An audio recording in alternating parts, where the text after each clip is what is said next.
living organisms, but how the cells were discovered, that is also very important. So the concept for today is the discovery of cell or cell discovery. Basically, a long time ago, in around 1665, the English scientist, he belonged to the country UK, that is England, the English scientist Robert Hooke used the cork. That means he did the experiment from the cork, and cork is obtained from the bark of tree. Basically, he examined this cork and gave certain observations. So the most important observation that he gave was that in the piece of cork he observed tiny compartments, and these compartments were referred to as the cells. So from this cork we got the term, or we got the concept of the cell. So they were arranged like a honeycomb. That means they had certain compartments. They may be irregular in shape, and they had a center nucleus or a center component in them. They resembled the part of a honeycomb. Just like the honeybees make the comb to get the from the nectar of the flowers, similar was the concept for the compartments in the cork, from where the term cell came. Now, after much later, after many experiments were done, but you should all know, in this year there was no compound microscope. That means a microscope he had used was a primitive microscope. Primitive microscope. Because cells cannot be discovered in a normal microscope, in a simple microscope, they can be discovered in a very specific or a very complex microscope. Because in this time there was not such discovery for the microscopes, so he must have used a primitive microscope. So after the discovery of the cells, some scientists later on studied more about the cells. So after so many years, another scientist, basically a Dutch scientist, the name is Anton von Leeuwenhoek. Anton van Leeuwenhoek first examined the living cells. So Robert Hooke discovered the cells from the plant, and Anton van Leeuwenhoek discovered the living cells. But in the examination point of view, Robert Hooke should be marked, or Robert Hooke is the correct answer, because he led the first discovery for these cells. Now this scientist discovered the living cells. So the first experiment, or the first discovery of the living cells, was given by Anton von Leeuwenhoek. Now much later, around in 1830s, two very famous German scientists named as Schleiden and Schwann.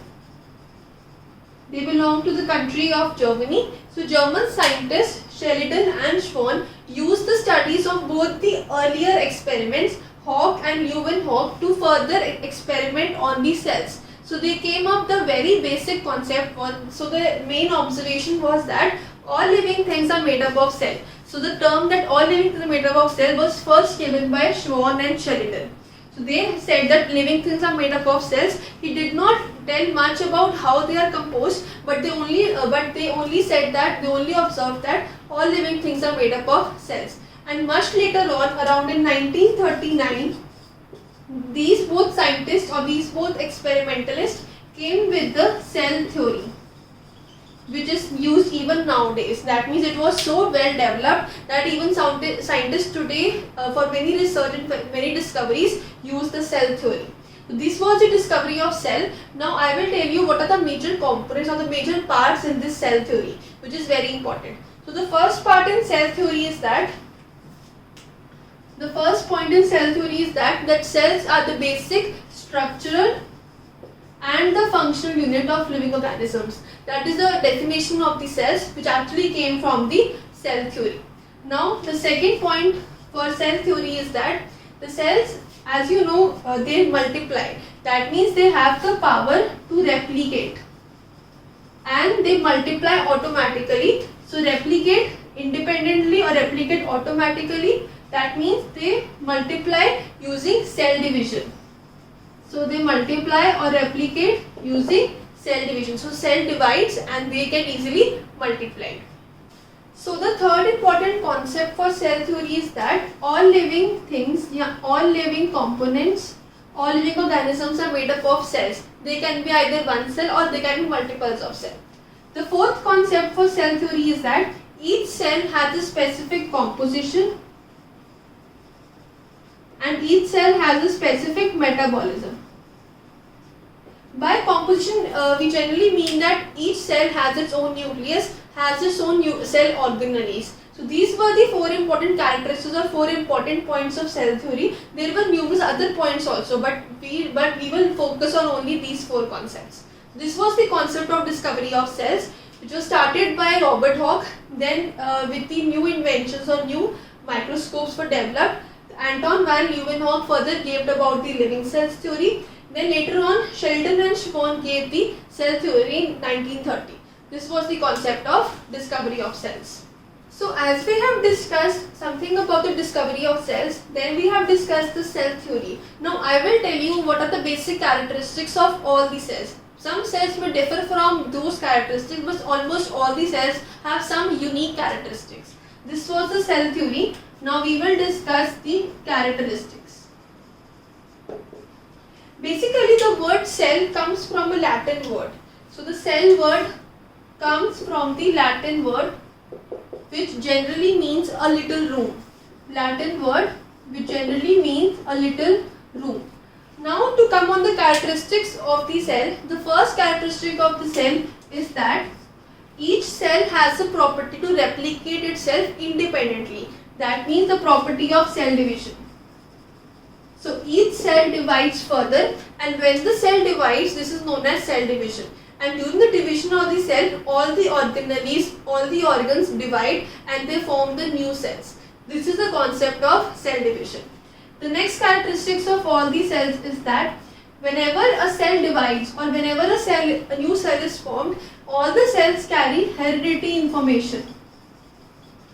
From the term heredity, we generally mean that there are certain characteristics which are transferred from parents to the next generation. That means you may have some characteristics that may be similar to your parents. That is something about the living organisms. That is the concept for heredity. Now the third important characteristic is that all the cells have basic functions to perform. That means all the cells perform the life sustaining activities. These activities could be like reproduction, nutrition, they need to gain energy. So all the cells perform basic activities, basic functions which are termed as life sustaining activities.